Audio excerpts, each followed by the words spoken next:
Shalom, shalom, bien-aimé le Seigneur. Nous voulons nous poser une question entre celui qui donne, qui partage avec bienveillance et celui qui reçoit, lequel bénit l'autre?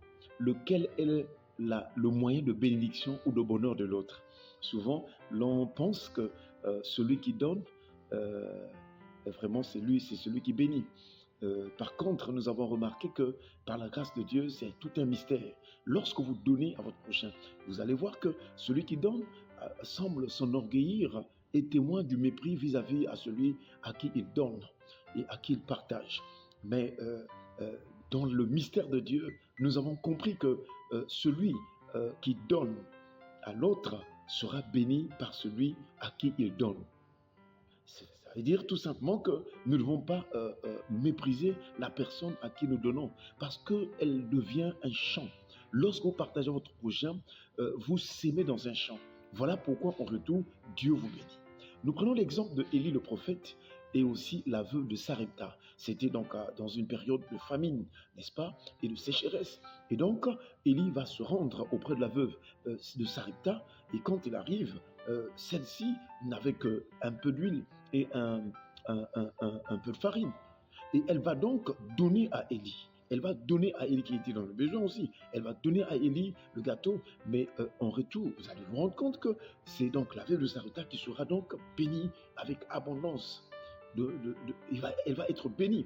Alors, ça veut dire quoi? Ça veut dire que lorsque la veuve de Sarepta bénit ou encore donne à Élie, elle sème dans un champ.